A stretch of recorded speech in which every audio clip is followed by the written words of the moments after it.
São 9h06, nós estamos de volta com o CBN Manaus na manhã de terça-feira e hoje nós estamos dando início à segunda rodada de entrevistas com todos os candidatos a prefeito de Manaus. E começamos, de acordo com o sorteio feito aqui na semana passada ao vivo, com o candidato do PSB, Serafim Corrêa, que já está ao nosso lado. Serafim, muito prazer em tê-lo novamente aqui na Rádio CBN, seja bem-vindo. Como é que está a guerra? Como é que está a eleição, candidato? Bem, inicialmente, bom dia a você, ao Marcos, a todos os que fazem a CBN, mas principalmente aos nossos ouvintes. Dizer que entramos na reta final, e esse é um momento, assim, de intensificar as atividades, intensificar as ações, e é o que nós estamos fazendo.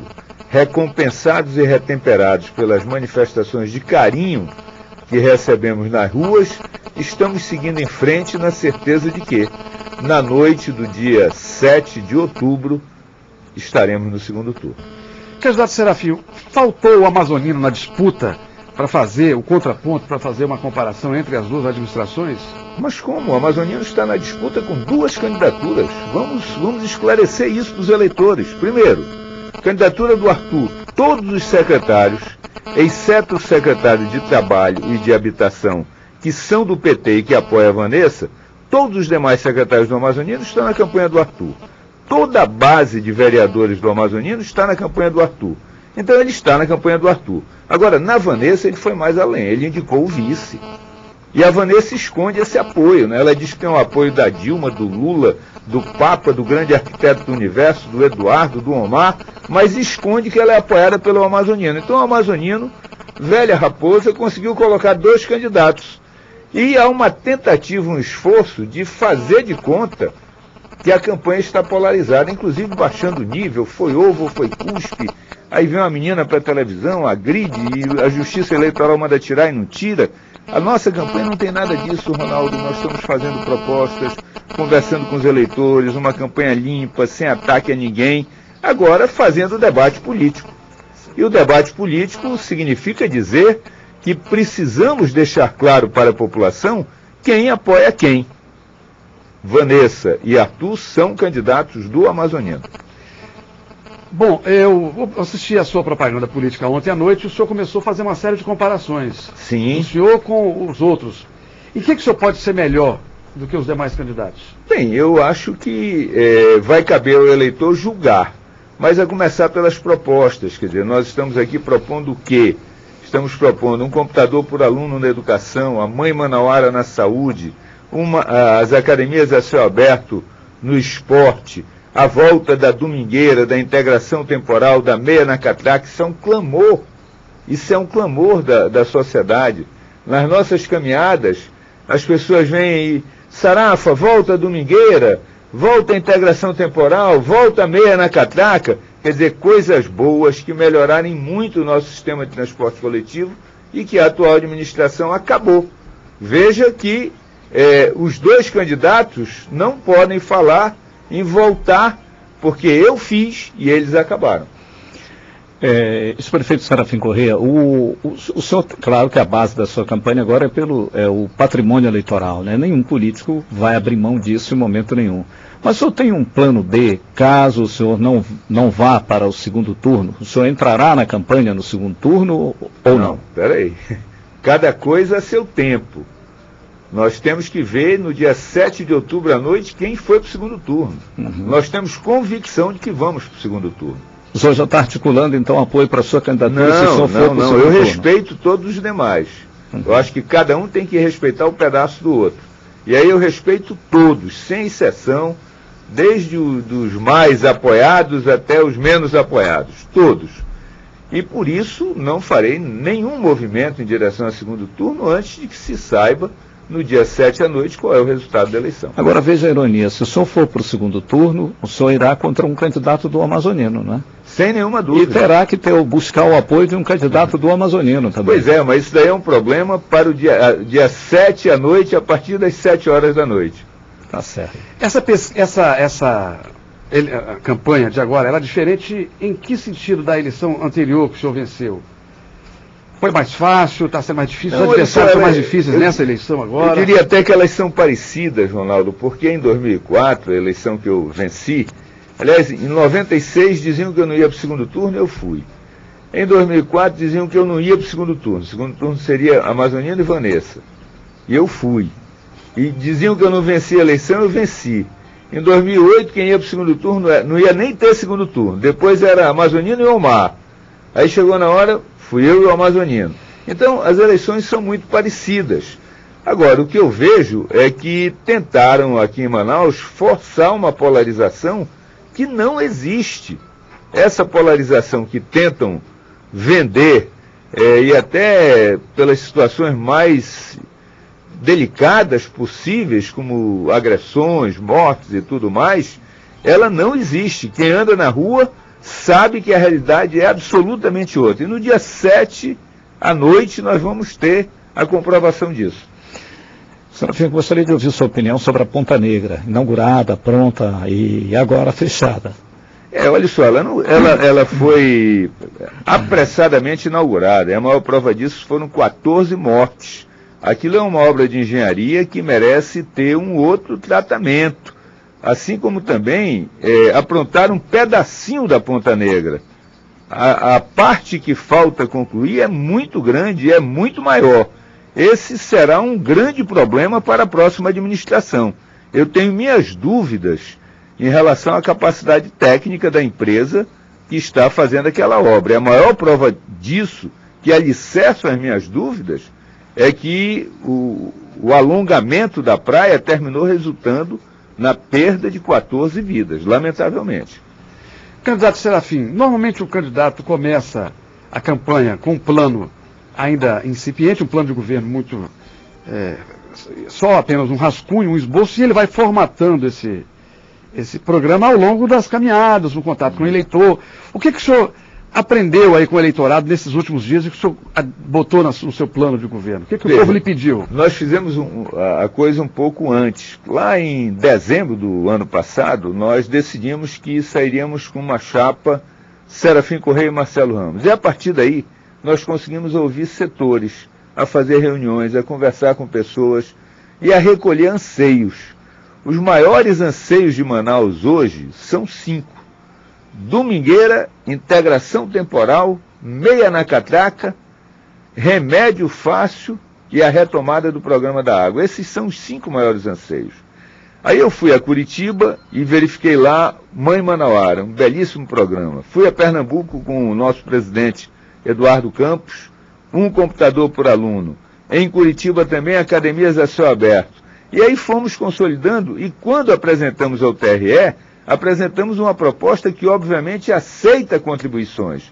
Mas o que temos visto ao longo da campanha, ao longo da caminhada, é a reivindicação cerrada da população por esses 5 pontos. Domingueira, integração temporal, meia na catraca, remédio fácil e retomada do programa da água. E esse computador que o senhor pretende dar para cada aluno, como é que o senhor vai buscar recursos para dar? Não, isso daí é ótimo que você tenha me feito essa pergunta. Tem o registro de preço do MEC, R$ 629. Esse computador é produzido aqui no Polo Industrial de Manaus. E veja a ironia, Pernambuco está comprando 170 mil computadores do Polo Industrial de Manaus. E em Manaus, nenhum de nós sabia da existência desse programa.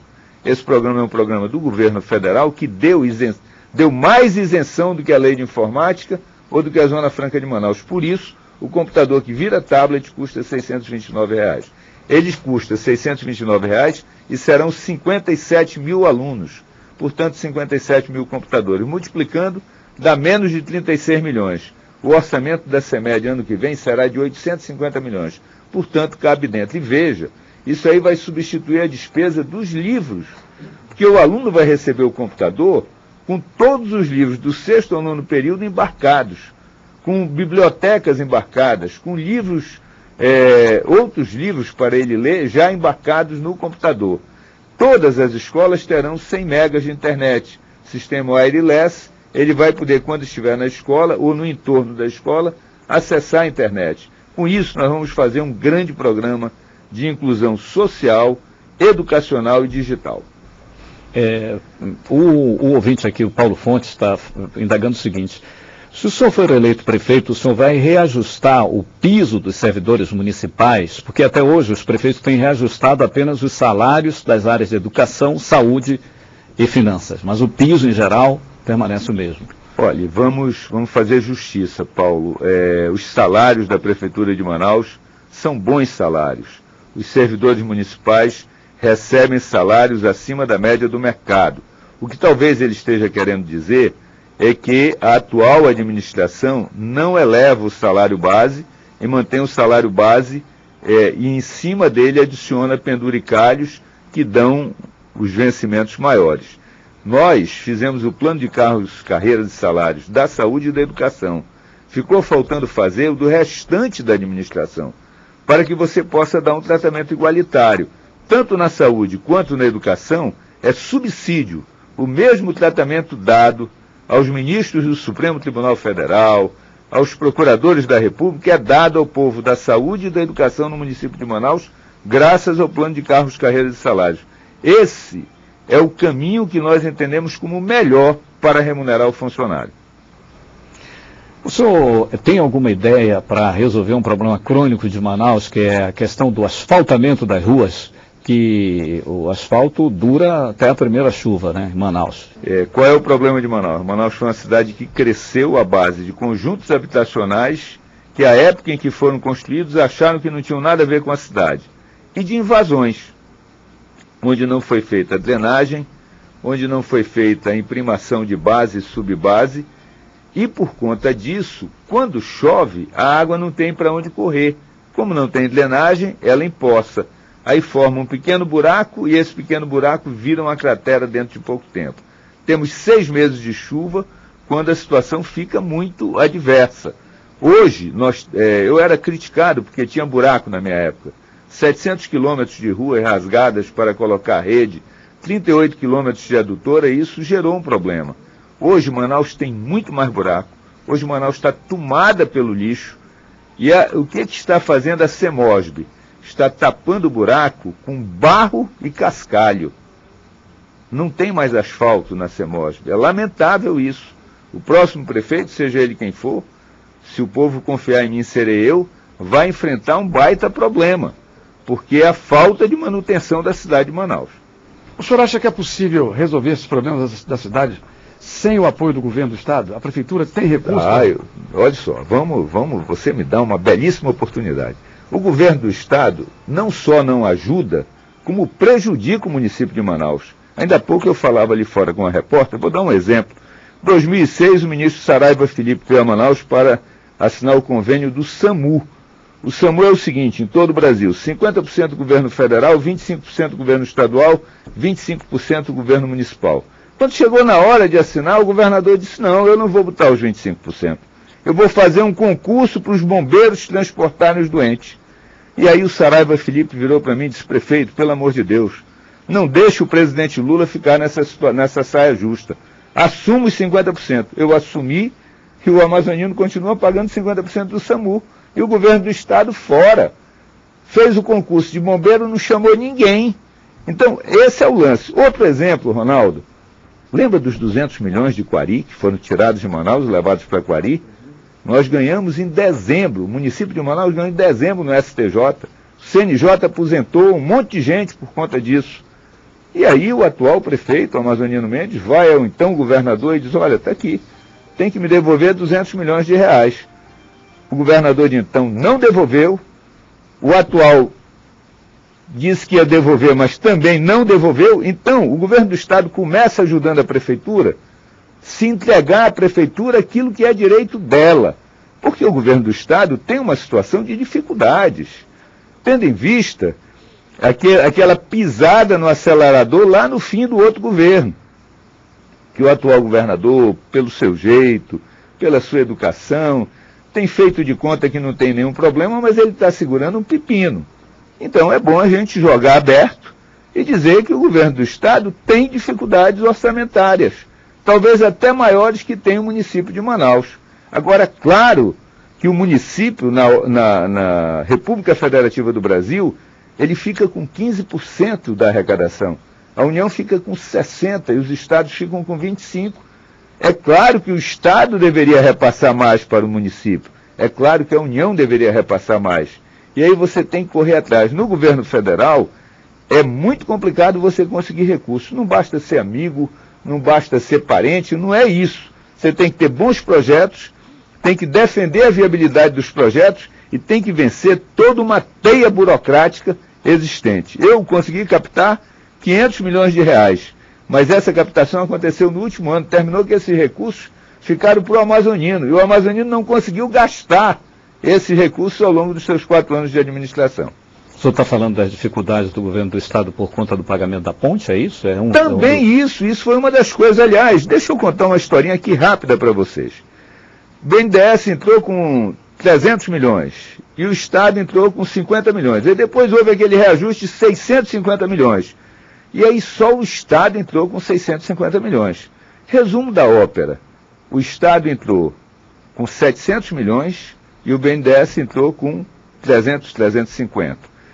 Ocorre que essa bomba explodiu no colo do Omar, quer dizer, o Omar não é tido como o cara que fez a ponte. A ponte é como se tivesse sido feita pelo Eduardo. No entanto, quem desembolsou, o período onde houve o desembolso para fazer a ponte, desembolso de parte do governo do Estado, foi no período do Omar. Ele desembolsou algo em torno de 600, 650 milhões, enquanto que o seu antecessor desembolsou 50.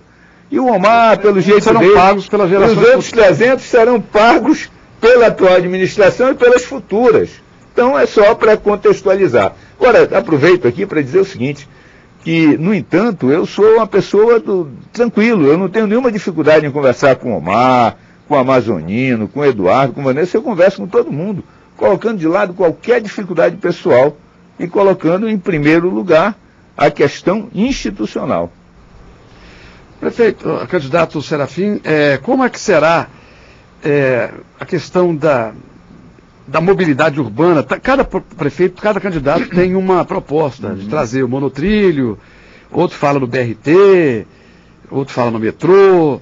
O senhor, qual é a solução palpável que o senhor tem concreta? Eu vejo o seguinte, o BRT é uma solução mais viável. O monotrilho custa 10 vezes mais, tem todas as dificuldades do mundo.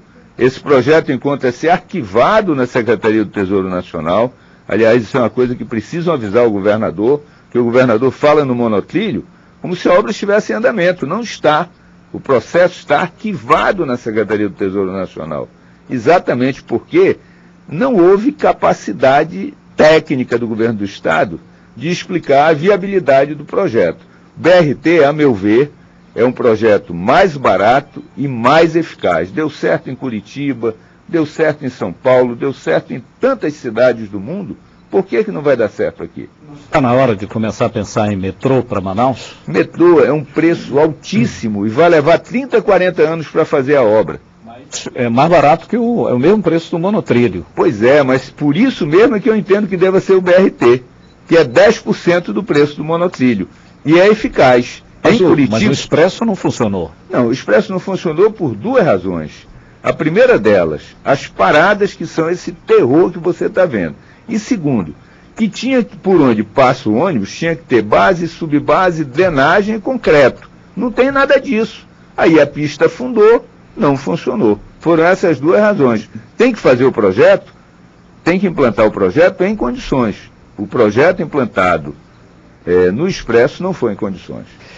Candidato Serafim, fugindo aqui da eleição rapidamente aqui, como o senhor é assim, sempre um espectador muito privilegiado do processo político, o senhor gosta de falar sobre as várias situações, como é que o senhor vê o quadro de lideranças políticas hoje no Estado, as que surgem, aquelas que estão deixando de ser lideranças, como é que o senhor está vendo tudo isso aí? Não, eu acho que nós vivemos uma fase de transição. Não é? Você tem lideranças já há mais de 70 anos, que é o caso do amazonino, quer dizer, ele já foi tudo, vejo ele assim, sem muita condição de um novo debate, um novo enfrentamento. Tem lideranças, como é o meu caso, é o caso do Arthur, que nós já estamos acima dos 60 anos. E tem lideranças jovens que vêm surgindo, como é o caso do Marcelo Ramos, como é o caso do Marcelo Serafim, do Elias Emanuel, de pessoas que vêm subindo, vêm se apresentando, vêm se colocando e se preparando uma nova geração que vai enfrentar esse debate que nós enfrentamos há 20, 30 anos atrás. É assim que eu vejo. Uhum. E a água? Como é que vai ser o debate da água? Como é que o senhor vai sentar com o prefeito para resolver o problema do PROAMA? Não, o PROAMA, olha só, deixa eu retomar aqui. O PROAMA é assim. Quem autorizou o PROAMA foi o Serafim Correia. Porque, à época, o governador do estado, que era o Eduardo Braga, disse que a única solução para Manaus era construir uma nova tomada d'água lá na Ponta das Lajes. Muito bem. Ele preparou um projeto, um pré-projeto, e nós fomos para uma discussão com a ministra Dilma. Eu levei o meu projeto, que era dentro da realidade. Apresentei o projeto. O Eduardo levou um negócio espetacular, produzido por uma agência de publicidade e tudo mais. Quando terminou a discussão, ele argumentava de um lado, ele dizia o seguinte, que o meu projeto não ia resolver nada, e que o dele ia resolver tudo. Ao final, a ministra Dilma disse o seguinte, olha, ouvi os dois, ela me chamou à parte, deve ter chamado ele à parte também, ouvi os dois, entendo que é importante os dois projetos. Por quê? Porque esse seu projeto aqui resolve o curto e médio prazo, e cria as condições para o outro, que é um projeto de longo prazo. E qual foi a solução dada no que diz respeito ao PROAMA? Seguinte, o PROAMA entrou para produzir água que hoje não é necessária, a fim de substituir os poços da Zona Leste, e temos cerca de 160 poços da concessionária funcionando, assim como também abastecer o Distrito Industrial e substituir os poços do Distrito Industrial. Esse foi o contexto. Aí vem a obra do PROAMA. Eu estive outro dia no núcleo 23 da Cidade Nova. Eu sugiro até a CBN que veja. Encher o reservatório de água, sai mais água pela parede do reservatório do que outra coisa. Aquilo ali tem inclusive o risco, que se aquela infiltração conseguir abrir um buraco maior, aquilo virá abaixo. Então, o PROAMA não está pronto, ele tem dificuldades técnicas, a informação que tenho de engenheiros que trabalharam no projeto é que precisa gastar 30 milhões de reais para colocar em funcionamento. Resumo da ópera. O meu projeto levou água a quase 400 mil pessoas. Quem diz isso é a Arsan. O PROAMA, o meu projeto gastou 60 milhões à prefeitura, 140 milhões à concessionária. 200 milhões. Levou água para 400 mil pessoas. O projeto do governo do estado gastou 500 milhões e colocou água em 16 torneiras que as crianças usam para tomar banho lá na Zona Leste. Nós temos 8h29, né? Temos um minuto só. Pois não. Para o senhor se dirigir ao seu eleitor. Perfeitamente. Muito obrigado, Marcos. Muito obrigado, Ronaldo, a todos vocês que fazem a CBN. Mas, sobretudo, obrigado a você que está em casa, nos assistindo, no rádio, nas ruas de Manaus. Alegria de poder ter essa oportunidade de me comunicar diretamente com vocês. Dizer que, mais uma vez, nós vamos derrotar a tudo e a todos. E vamos passar para o segundo turno. Eu conclamo aqui o exército invisível de que nos falava o nosso saudoso senador Jefferson Pérez, que calado, silencioso, ele se movimenta proximamente às eleições. E no dia da eleição, quando está somente ele, a urna e Deus, e mais ninguém, ele vai lá e vai cravar 4-0 confirma. Muito obrigado, um bom dia, saúde e paz a todos. Muito obrigado, boa sorte ao candidato do PSB, Serafim Correia, participando aqui da nossa primeira entrevista da segunda rodada. Nós voltaremos daqui a pouco. Até já.